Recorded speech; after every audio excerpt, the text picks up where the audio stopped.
Black henna. Is it as bad as you think it is? Well, it could be if it's filled with chemicals.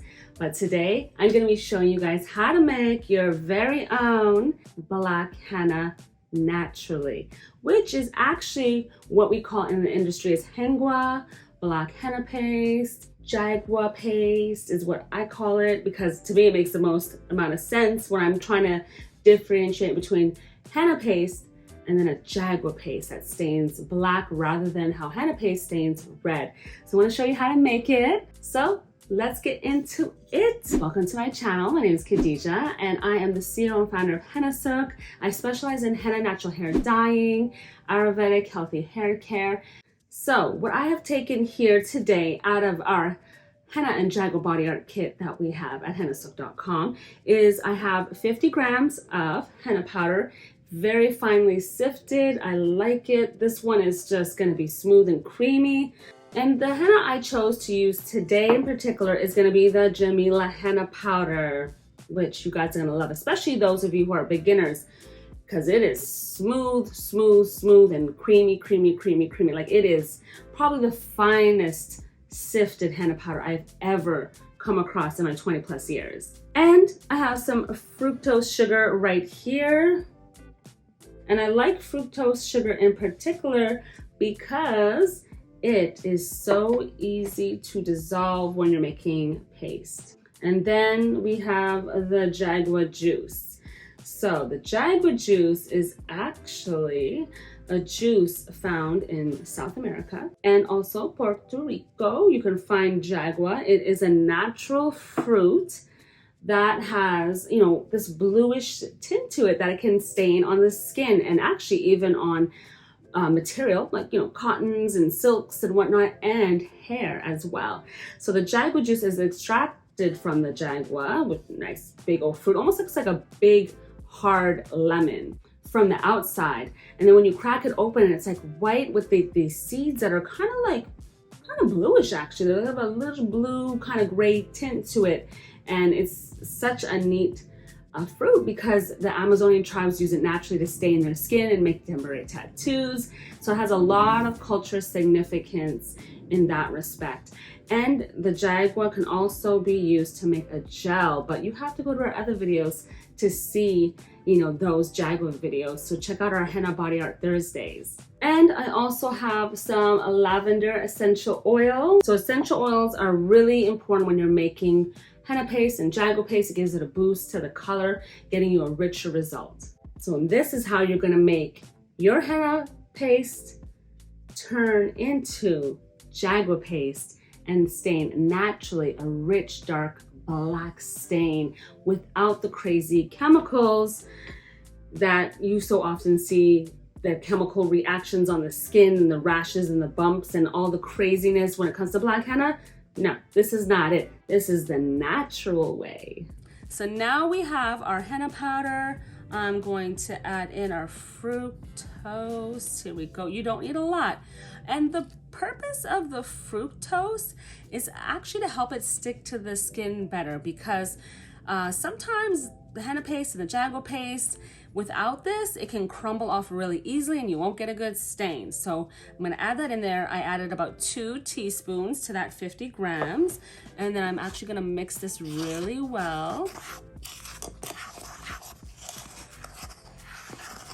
In the semi.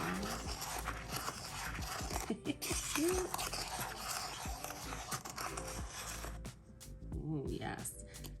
Yeah, and the sugar won't even interfere with the stain at all. And then we're gonna add in some of our Jagua juice. Ooh, yes. Okay, Jagua juice. Get up in there. Mix. And you note that I'm only using 100% Jagua juice. I didn't cut it with lemon juice. I didn't cut it with water. If you want your stain to be black, then you definitely got to use 100% Jagua juice in your recipe. Do not want to dilute the Jagua juice.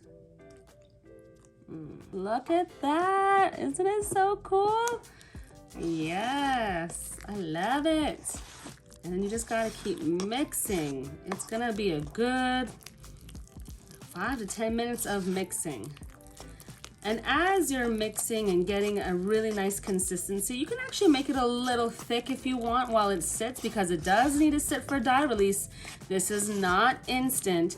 And what I'm gonna do now is add in our essential oil, and you don't need a lot. I'm only gonna add about 5 to 10 drops. Okay, maybe 12. You just add a nice amount. You don't need a whole lot of essential oils at all. And I'll mix that up really well. Oh, it smells so good, guys. And I'm gonna leave this actually like this. So if you are making this Jagua paste right now like this, you know, leave it, let it sit. You don't have to cover it up, but you can. If you would like to cover it up, place a crystal on top, you can do so. And let it sit for a good couple of hours, probably at least 2 to 4 hours. So now that it has been sitting for a while, it is still too thick to use on the skin, so we still gotta thin it out slowly. Don't add too much liquid. What I do recommend is that you always have extra henna powder on hand at all times, because that henna powder, in case your paste gets thin, you'll be able to thicken it up easily without having to like throw out a whole batch of henna that went too thin. And this consistency is really nice. Yeah, this is perfect. Look at that. Nice consistency. It'll probably thicken up a little bit as it sits. Sometimes I notice that Jagua kind of thickens up a little bit sometimes, but this consistency is pretty good. If you in particular do have personal preferences, you can thin it out as you like it, and then you can even thicken it up if it's a little too thin, but I like this consistency a lot. This is perfect for my Jagua paste. And then from there, all I do is fill up my cones and I'll be ready to start applying this Jagua. Didn't it come out so nice, guys? Look at that. Oh yeah. Da, da, da. You know what the great thing about Jagua paste? Like, say I wasn't ready to use it right now, I could just like bag it up in a freezer bag and I can like dispense it into my cones later, or fill all my cones right now and just use it later when I have time. I love making batches ahead of time when it comes to henna, because you never know when you're gonna need it in a pinch, you know? So I just like to make it ahead of time and then have it stored in the freezer. And it's good in the freezer for at least 6 months and sometimes even up to a year. So when it comes to Jagua, it's really easy to apply. The texture is also similar to henna paste, which I absolutely love. So you gotta let it dry on the skin. Maybe it takes about 15 to 20 minutes, depending on how hot it is that day. And like the rainier and colder it is, the longer it takes to dry. So a tip, just use a hair dryer if you can. That'll speed up the process. And then, once you apply it, it's dry, you can leave it on the skin for several hours, even 3 to 4 hours, even overnight for best results. And it does take the henna.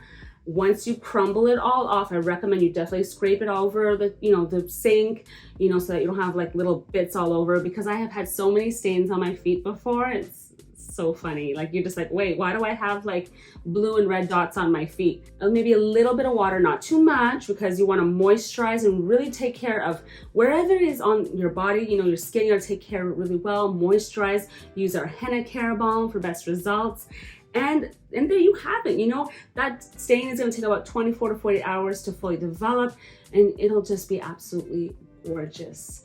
So, and it's easy to take care of. Just keep moisturizing and taking care of your skin and it'll be good to go. I hope that you're going to be one of my students in my henna and Jagua body art course that I have. It is absolutely amazing. You get this amazing kit that comes along with your course as well. So you have all the tools, all the parts and pieces that you will absolutely need to get started. So I highly recommend that you join and sign up for that course today. And you get to have monthly trainings with me every month in our group as well, which are absolutely fantastic for delving deeper into the art of henna. I will see you next time. Take care. Bye.